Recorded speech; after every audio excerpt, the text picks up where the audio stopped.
am climbing up the mountain, gonna find an answer. I am climbing up the mountain, gonna find an answer.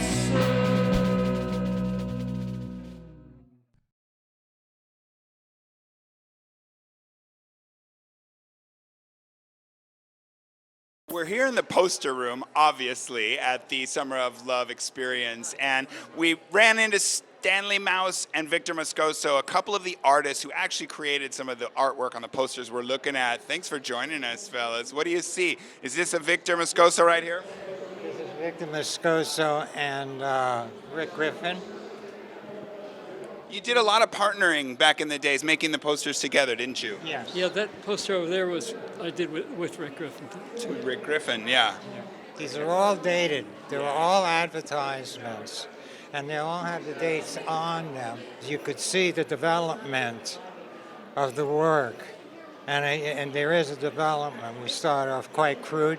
We're competing against each other, and we're copying each other. We're trying to one-up each other. And collaborating together. We also collaborated together, and pretty soon New York was coming to San Francisco, LA was coming to San Francisco, Chicago was coming to San Francisco, and this little town called San Francisco became the art capital for about a year or two of the world. That includes New York. Take it, New York. Okay, so what does it feel like to actually see your hippie posters from the 60s in a legit museum in 2017? What did you think? That's wallpaper. It makes a really cool wallpaper, actually, doesn't it? Sure. I did. That's why you could go into strangers' kitchens and see all of this, just like they got it now, just pinned up to the walls or taped up. So every place that you went to was like a little museum of yours and the other guy's work. And they were cheap. It was $1. Musicians didn't have record contracts yet.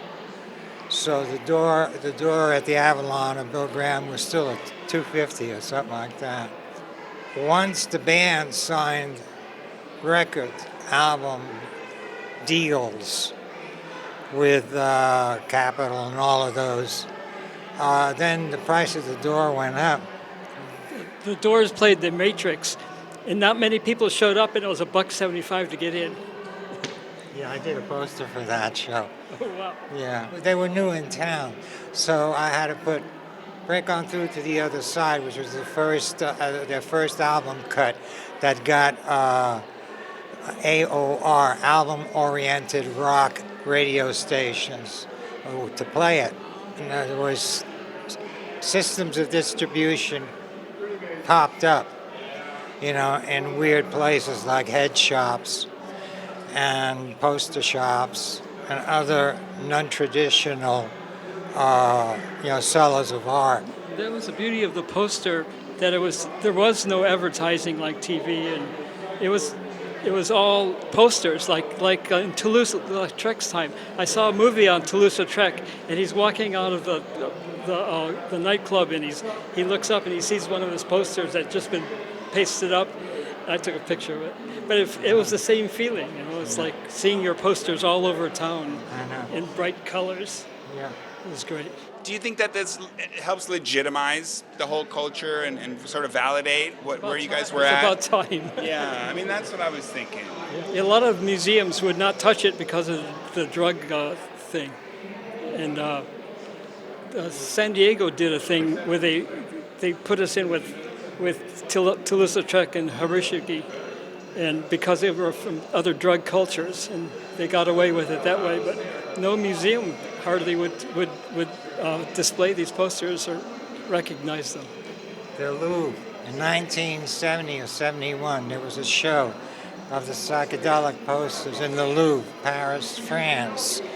Let me ask you guys, it's pretty well documented with acid tests and trips festivals and the Kool-Aid Punch that a lot of the music was influenced by psychedelics. Any psychedelic influence in the artwork here? When I would look at a poster on psychedelics that I did, not on psychedelics, I would say to myself, how did I ever do that? Thank you. How about you, Victor? Oh, well, I never drew on psychedelics. That's like drawing while you're falling down a flight of stairs.